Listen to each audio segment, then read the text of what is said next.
Muhterem cemaat, kısa olarak son kalan günlerle ilgili bazı sohbetleri yapalım. Öncelikle Kadir Gecesi, o mübarek gece önümüzdeki gecelerden birisidir inşallah. İnşallah kaçırmamışız.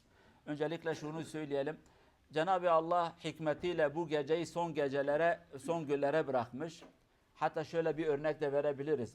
İnsanlar adette yaşlandıkça bilgi sahibi, tecrübe sahibi, ağırbaşlı, daha fazla çok sabırlı oluyorlar. Daha birikim sahibi oluyorlar. Yani genellikle insanlar yaşlandıkça daha bereketli oluyorlar, daha akıllı oluyorlar, daha ilim sahibi, daha deneyim sahibi oluyorlar. Ki bu zamanlarda da bizim yaşlılarımız maalesef değeri bilinmeyen insanlar olmuş. Değerlerini bilmeyiz yaşlı olduktan sonra.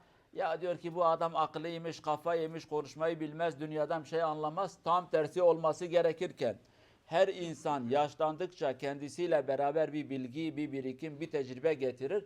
Ama maalesef biz insanları o şekilde değil. Adam yaşlanmış, diyor ki bu adam kafa yemiş, konuşmayı bilmez, dünyadan haberi yok. Bu adamı çöpe atalım.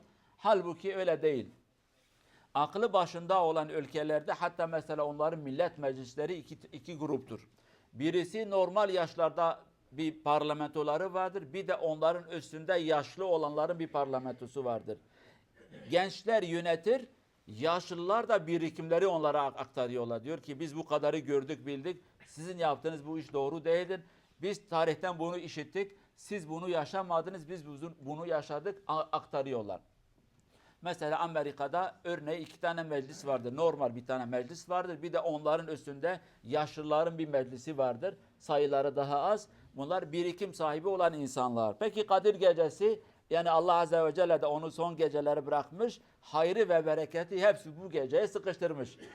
Allah'ın gücü çoktur. Her geceye dağıtabilir ama son geceye ve da son gecelere bırakmış bir toplanan hayır ve ibadetleri Allah Azze ve Celle bu geceye denk getirmiştir.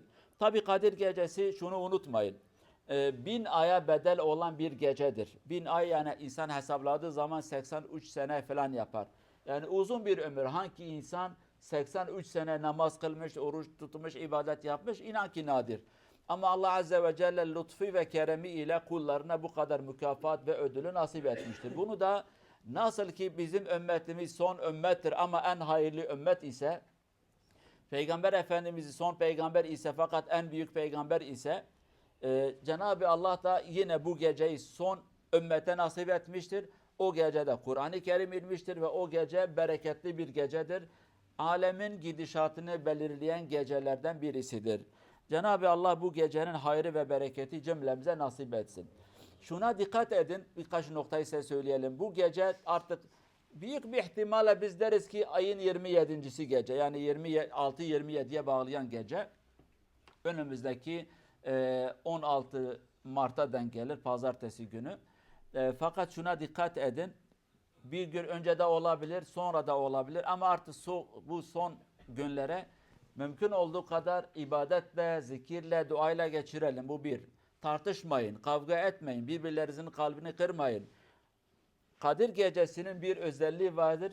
Sakin, huzur ve sessizlik olması gerekir. Tartışma, kavga, kalp kırma, özücü şeyler olduğu zaman Allah Azze ve Celle o hayrı ve bereketi kaldırır.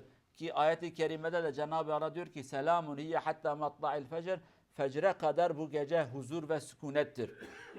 Hatta bazı rivayetlere göre diyorlar ki Resulullah sallallahu aleyhi ve sellem bir gece Allah Azze ve Celle ona göstermiş, bu gece hayır ve kadir gecesidir. O da sevinçle gelmiş ve demiş ki sahabelere bu müjdeyi vereceğim. Gelmiş, sahabeler de artık neyi tartışıyorlarsa sesleri yükselmiş, bir şey tartışıyorlar. Kavga değil fakat tartışmadır. Budur, şudur, öyle oldu, böyle olmadı. Resulullah diyor ki kalktı gitti. Hayırdır ya Resulullah, diyor ki size müjde vermeye geldim ama baktım ki sizin haliniz bu müjde verecek hal değil. Birbirlerinize girmişsiniz, tartışma var aranızda.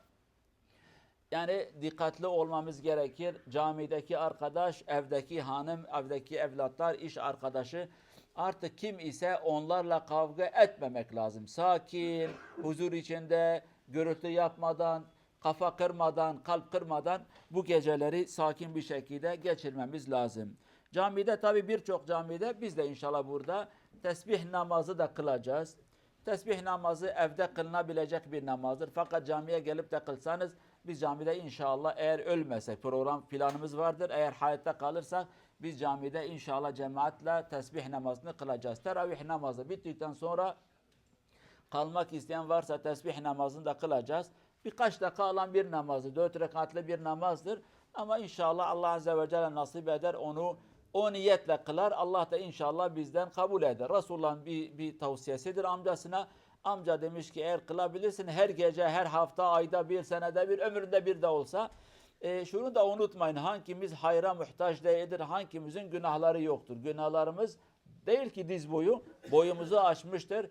Göklere kadar çıkan günahlarımız vardır. Bu günahların bir bölümü de af olma niyetiyle olsa bile Allah'a bir şekilde yalvarmak, haykırmak ve boyun eğmek gerekir. Allah Azze ve Celle inşallah bu gecenin hayrı ve bereketi cümlemize nasip eder. Unutmayın hayırlı bir gecedir. Allah'tan bol isteyin. Allah da rahmeti ve bereketi sınırsızdır. İnşallah o hayrı ve bereketi Cenab-ı Allah bize de nasip eder. Allah'a emanet olun. Cenab-ı Allah şimdiden bu geceyi cümlemize nasip etsin inşallah. Haftaya buluşmak niyetiyle Allah'a emanet olun. Vesselamu aleyküm ve rahmetullahi ve berekatuhu.